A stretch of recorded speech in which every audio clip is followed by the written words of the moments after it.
অভয়ার মার পাশে সংগ্রামী যৌথ মঞ্চ সরকারি কর্মচারীরা পরিষ্কারভাবে তারা বলছেন যে এই লড়াইটা অভয়ার মাকে জিততে হবে। এটা শুধু অভয়ার মার লড়াই নয়, এই লড়াইটা এ রাজ্যের সর্বোচ্চ প্রতারক একটি প্রতিষ্ঠান, এবং সেই প্রতিষ্ঠান প্রতিদিন সকাল দুপুর বিকেল আপনার পকেট শেষ করে দিচ্ছেন, নিঃশেষিত করে দিচ্ছেন, আপনার অধিকার লুট করছেন, অসংখ্য সরকারি কর্মচারীদের হকের ডিএ আটকাচ্ছেন, পেনশনারদের দীর্ঘশ্বাস বাড়াচ্ছেন, অসংখ্য কন্ট্রাকচুয়াল কর্মীদের সারা জীবনের মতো পঙ্গু করে দিচ্ছেন, অসংখ্য শিক্ষিত বেকারের জীবনটাকে ধ্বংস করে দিচ্ছেন। শর্মাবাবু, আমরা অভয়ের মার পাশে, অভয়ের মাকে জিততেই হবে। এই লড়াইটা জেতার লড়াই।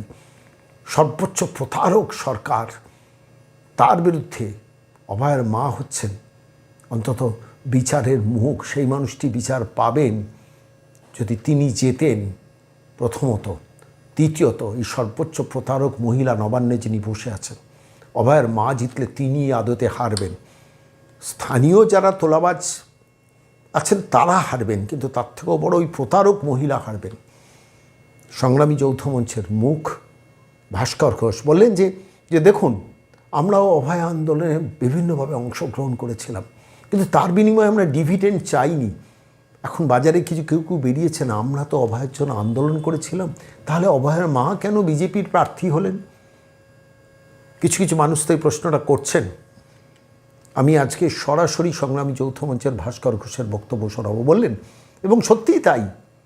11টা না 12টা মামলা দিয়ে দিচ্ছেন ভাস্কর ঘোষের বিরুদ্ধে।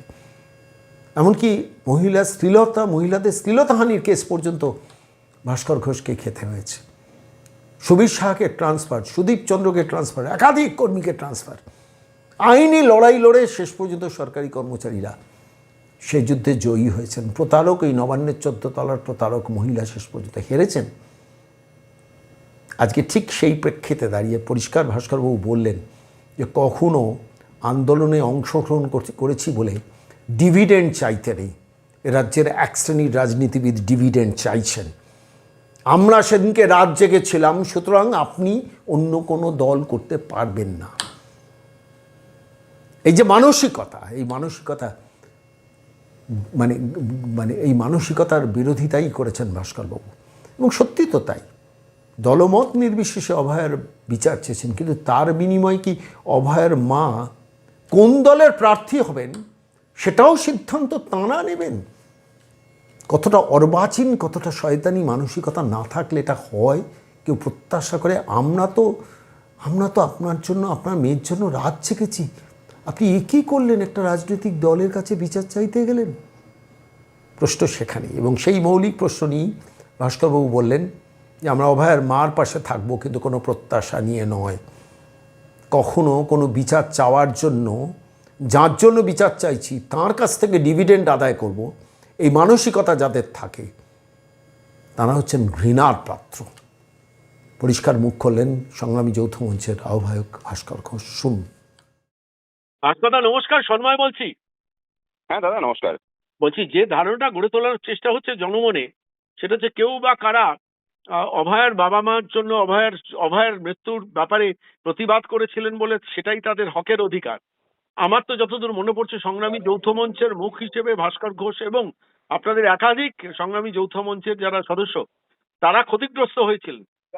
আমি একটু বাংলার মানুষের কাছে আপনার বক্তব্যটা শোনাতে চাইছি যে আপনারা শুধু অভয়ার আন্দোলনে অংশগ্রহণ করার জন্য কিভাবে আপনারা আহত এবং আঘাতপ্রাপ্ত হয়েছিলেন, একটু বলবেন? দেখুন, এটা বলা মানেও তো সে নিজেদেরকে গ্লোরিফাই করা। সেটা মানে ব্যক্তিগতভাবে আমার নীতি বিরুদ্ধ।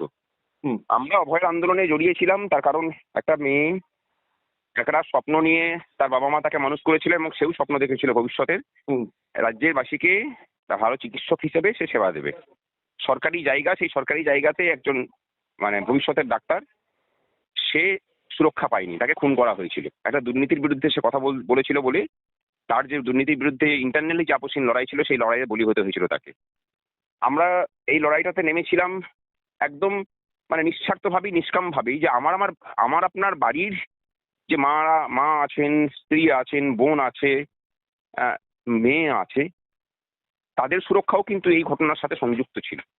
একজন ধর্ষক খুনি যদি সরকারের কাছ থেকে রেড কার্পেট পায় এবং সরকারের সর্বোচ্চ স্থানে বসে থাকা মানুষ যদি নিজের আঁচল দিয়ে সেই ধর্ষক খুনিকে আড়াল করার জন্য সর্বোচ্চ প্রচেষ্টা করেন, তখন তার বিরুদ্ধে লড়াইয়ে নামাটা যে কোনো নাগরিক মানুষের নৈতিক কর্তব্য হয়ে দাঁড়ায়। এবং সেই লড়াইয়ের একটা শর্ত অন্যতম হওয়া উচিত, সেটা হচ্ছে যে তুমি নিঃস্বার্থভাবে সেই লড়াইয়ে অংশগ্রহণ করবে।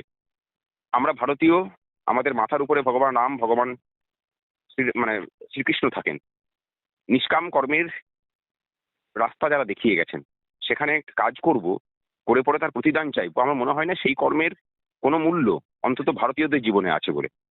হ্যাঁ, এটা যখন কথাটা তুললেন তখন আমি মনে করি যে রাজ্যবাসীর জানা উচিত, আমরা বিভিন্ন সময়ে বিভিন্ন আন্দোলন করেছি অভয়াকে নিয়ে কেন্দ্র করে। রাত দখলের যে আন্দোলনগুলো হয়েছিল বিভিন্ন জায়গায় জায়গায় সংগঠিত হয়েছিল, আমাদের কাছে তার নাম নথিভুক্ত আছে। সেই শহরে, গ্রামে, পথে প্রান্তরে যেসব আন্দোলনগুলো সংগঠিত হয়েছিল তার অধিকাংশ জায়গাতেই আমাদের সংগ্রামী যৌথ মঞ্চের ছেলেপিলেরা ছিলেন, শিক্ষক হিসাবে, কর্মচারী হিসাবে তারা আন্দোলনগুলোকে সংগঠিত করেছিলেন। আমরা সেন্ট্রালি যে আন্দোলন করেছিলাম, আমাদের মনে হয়েছিল যে সমস্ত আন্দোলনগুলোকে কেন্দ্রীভূত করে দলমতের ঊর্ধ্বে উঠে এই রাজ্যের প্রতিবাদী মানুষের কণ্ঠগুলোকে এক জায়গায় নিয়ে এসে আন্দোলন করা দরকার। আমরা বহু মিছিল করেছি, কলকাতাতেও করেছি। যখন ঠিক হলো যে বিভিন্ন দিক থেকে বিভিন্ন সংগঠন নবান্ন অভিযান করবে, এই গোটা অভয়ার আন্দোলনে সরকার যদি কোনো আন্দোলনকে ভয় পেয়ে থাকে, সেটা হচ্ছে ওই নবান্ন অভিযান 27শে অগস্ট যেটা হয়েছিল। আমরা যখন আন্দোলন করতে গেলাম, আমরা এটা বলছি জোর গলায় যে এই আন্দোলন করতে গিয়ে আমাদেরকে যা মূল্য চোকাতে হয়েছে, এত মূল্য কাউকে চোকাতে হয়নি। আমি নিজে কলকাতার 12টা মামলা খেয়েছি, আমাকে প্রায় 9 দিন আত্মগোপন করে থাকতে হয়েছিল, যেহেতু জামিন পাওয়ার ব্যাপার ছিল। আমাদের শুভঙ্করকে যেদিন আন্দোলন হয়েছিল 28 তারিখে অ্যারেস্ট করে কলকাতা দুর্গাপুরের বাড়ি থেকে অ্যারেস্ট করে নিয়ে গিয়ে তাকে জেলে ভরে রাখা হয়েছিল। সে আবার 5 দিন নির্জলা অনশন করেছিল জেলের ভিতরে। তারপর 5 দিন পর তার যখন জামিন হয়, তারপর তার চাকরি থেকে, সে সরকারি চাকরিজীবী, সেখান থেকে তাকে সাসপেন্ড করা হয়। এর ঘটনার পরেই আমাদের অন্যতম কনভেনার শ্রীবাস তেওয়ারিকে পেডংয়ে ট্রান্সফার করা হয়। সুবীর সাহা আমাদের অন্যতম কনভেনার, তাকে ট্রান্সফার করা হয়েছিল সুখিয়া প্রকৃতি। আরেকজন নেতৃত্ব সুদীপ চন্দ্র, তাকে ট্রান্সফার করা হয়েছিল আলিপুরদুয়ারের একদম ভুটান সীমান্তে। এই মামলাগুলো আমাদেরকে লড়তে হয়েছে, তার জন্য প্রায় 15 লাখ টাকা মতো আমাদের খরচা হয়েছে। আমরা কিন্তু কোনোদিন বলিনি যে এই অভয়ের আন্দোলনের জন্য আমরা এই ত্যাগ স্বীকার করেছি। কিন্তু এখন বাজারে এই ন্যারেটিভটা দেখতে পাচ্ছি যে কারা কারা কত ত্যাগ স্বীকার করেছেন, কাদের জন্য কি হলে পরে না হতো, সেই সব ফ্রিস্তি খুলে এবং দোকান খুলে তারা বসছেন। আমাদের একটাই কথা, এবং সেখানে এমন কথাও উঠে আসছে যে অভয়ার মৃত্যুটা নাকি অনার কিলিং ছিল, তার মা বাবার রাজনীতি করবেন বলে। কতটা নীচ মানসিকতার হলে পরে এই ঘটনাকে একটা অনার কিলিং হিসেবে দাগিয়ে দেওয়া যায়। এরা আসলে শাসকের লোক, সেটা বলতে কোনো দ্বিধা নেই। প্রত্যেক মানুষের অধিকার আছে তার রাজনৈতিক মত এবং পথকে বেছে নেওয়ার। আমরা মঞ্চগতভাবে মনে করি অভয়ার বিচারের জন্য তার মা বাবা যে লড়াই করছেন, আমরা সমস্ত রকম ভাবে তার পাশে আছি। এবং এটাও বলি যে এই যে কথাগুলো বললাম, তার জন্য তার কোনো প্রতিদান তার মা বাবার কাছ থেকে কোনোদিনই প্রত্যাশা করিনি, ভবিষ্যতেও করবো না। কিন্তু এখন ভালো লাগে এটা ভেবে যে তার মা বাবা বুঝেছেন এত পরে এসে যে এই আন্দোলনটাকে সফল করার জন্য কোনো মঞ্চ যদি নিঃস্বার্থভাবে এখনো পর্যন্ত লড়াই করতে পারে, সেটা সংগ্রামী যৌথ মঞ্চ। তার বাবা কিছুদিন আগে তার বাবা মা এসেছিলেন, আমাদের কাছে বলেছেন যে এই আন্দোলনটাকে যদি আবার ঘোরানো যায়, তাহলে দেখুন আমরাও প্রস্তুতি নিচ্ছি যে আন্দোলনটাকে আবার জাগিয়ে তোলা প্রয়োজন, রাজ্যের মানুষের সাথে জাগিয়ে তোলা প্রয়োজন। অনেকের এর মধ্যে রাজনীতি খুঁজে পাবেন হয়তো। আমরা বলছি যে রাজনীতির বাইরে বেরিয়ে আপনার নিজের বাড়িতে থাকা নিজের ছোট মেয়ে বা স্ত্রী বা মায়ের দিকে একবার তাকিয়ে দেখুন, তার নিরাপত্তাটা আপনি এই দলীয় রাজনীতির সংকীর্ণতার মধ্যে আবদ্ধ থেকে সেটাকেও গঙ্গা জলে বিসর্জন দিচ্ছেন কিনা। আমাদের শুধু এটুকুই বলার। অনেক ধন্যবাদ ভাস্করবাবু। আমি তো ব্যক্তিগতভাবে অনেকটা জানি যে আপনার উপর কি নির্যাতন হয়েছে। আপনি আপনার কথা বলেন না, কিন্তু আমি জানি যে কি সাংঘাতিক নোংরা প্লট মমতা বন্দ্যোপাধ্যায় সাজিয়েছিলেন শুধু অভয়াকাণ্ডে আপনারা প্রতিবাদ করেছিলেন বলে।